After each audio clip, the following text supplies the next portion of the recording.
এটি একটি স্বশাসিত কলেজ এবং এই কলেজটি এখন রামকৃষ্ণ মিশন বয়েজ হোম তার একটি unit. Ramakrishna mission boys home যেটি 1944 সালে প্রতিষ্ঠিত হয়েছিল, তার এখন অনেক ইউনিট আছে। তার ইউনিটের মধ্যে একটি ইউনিট হচ্ছে কলেজ।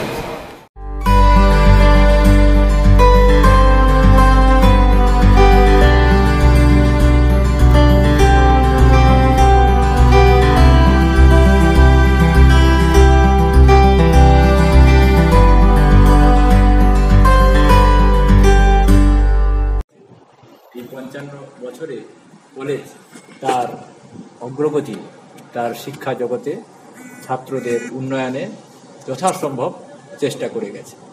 এখন এই মহাবিদ্যালয়ে যে সমস্ত ছাত্ররা পড়াশোনা করে তারা অধিকাংশই গ্রাম থেকে আসেন এবং এখন দেখা যায় যে আমার 85% ছাত্র যাদের ইনকাম, যাদের পারিবারিক বার্ষিক ইনকাম দেখা যাচ্ছে যে নিম্ন মধ্যবিত্ত শ্রেণীর অন্তর্গত। তা সেই সমস্ত ছাত্ররা এখান থেকে মানুষ হয়ে সারা ভারতবর্ষ কেন পৃথিবীর বিভিন্ন জায়গায় সম্মানের সঙ্গে বিভিন্ন প্রতিষ্ঠানে বিভিন্নভাবে যুক্ত আছে।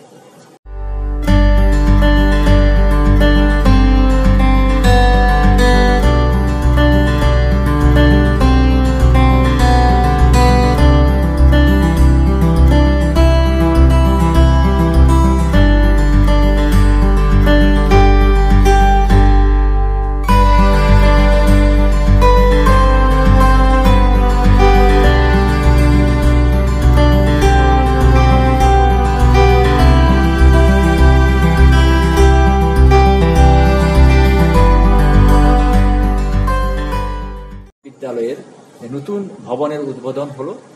সেই উদ্বোধনটি করলেন যে আমাদের মাননীয় শিক্ষামন্ত্রী এই রাজ্যের, যিনি আমাদের পরম শ্রদ্ধেয় ডক্টর পার্থ চট্টোপাধ্যায়। আমাদের তার সঙ্গে সঙ্গে আমাদের আরও কয়েকটি উদ্বোধন হলো। এই বিল্ডিংয়ের মধ্যেই স্বামী বিবেকানন্দের 12 ফুট ব্রোঞ্জের একটি মূর্তি রাখা আছে। মূর্তি তারই উদ্বোধন বা তার আবরণ উন্মোচন করলেন এই রামকৃষ্ণ মঠ ও মিশনের যিনি পরম শ্রদ্ধাভাজন, যিনি হচ্ছে জেনারেল সেক্রেটারি স্বামী সুবীরানন্দজি মহারাজ। এবং সঙ্গে সঙ্গে আমাদের I2AC যে আছে, ইন্টারনাল কোয়ালিটি অ্যাসুরেন্স সেল, তার উদ্বোধন করলেন আমাদের পরম পূজনীয় স্বামী বিমলাত্মানন্দজি, যিনি আমাদের ট্রাস্টি রামকৃষ্ণ মঠ এবং রামকৃষ্ণ মিশন এবং বর্তমানে শ্রীরামকৃষ্ণ মঠ জগদ্দানের তিনি অধ্যক্ষ। এবং আমাদের বিশেষ করে হচ্ছে 250 ক্যাপাসিটির সেন্ট্রালাইজ এসি শ্রীমা সারদা দেবী হল, তারও উদ্বোধন হলো। সেটি উদ্বোধন করলেন পরম পূজনীয় স্বামী দিব্যানন্দজি, তিনিও হচ্ছে ট্রাস্টি রামকৃষ্ণ মঠ এবং মিশন।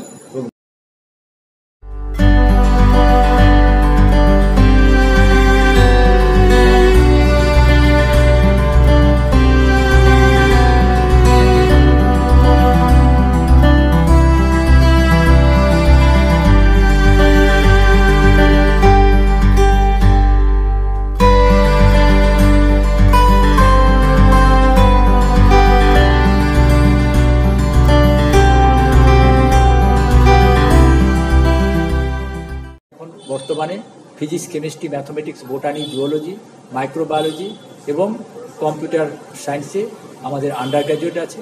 এবং সঙ্গে সঙ্গে বিশেষ করে কেমিস্ট্রিতে, ম্যাথমেটিক্সে এবং বোটানিতে আমাদের পোস্ট গ্র্যাজুয়েট আছে।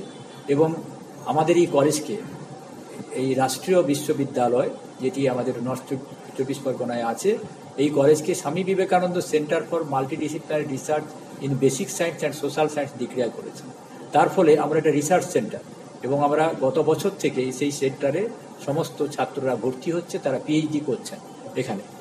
আরেকটি কথা আপনাদের সবাইকে বলতে চাই, সেটি হচ্ছে যে এই কলেজটি এখন পশ্চিমবঙ্গে 2018 সালে যে NIRF র্যাঙ্কিংয়ে পশ্চিমবঙ্গে এর পজিশন 3য় এবং সারা ভারতবর্ষে তার পজিশন 29। তা এই যে কলেজটি আরও যেটা হয়েছে, ইউজিসি দ্বারা অটোনমাস কলেজ হিসাবে স্বীকৃত। এবং আরও যেটা বলতে চাই সেটি হচ্ছে এই কলেজ ন্যাক দ্বারা তার মূল্যায়ন হয়েছে, সেটি A grade, highest grade A grade পেয়েছে।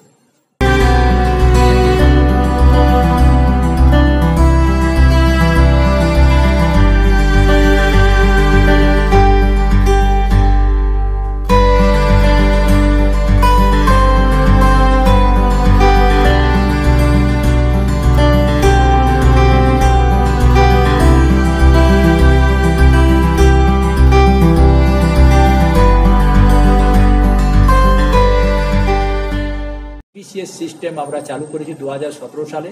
বলতে গেলে অটোনমাস কলেজ হিসাবে আমরাই প্রথম ইউজিসির এই সিবিসিএস প্রথাটা আমরা 2017 থেকে চালু করেছি। তার ফলে প্রচুর ল্যাবরেটরির যন্ত্রপাতি নানা কিছু মানে দরকার ছাত্রদেরকে এই জাতীয় লেভেলে শুধু নয় আন্তর্জাতিক লেভেলে পার করার জন্য।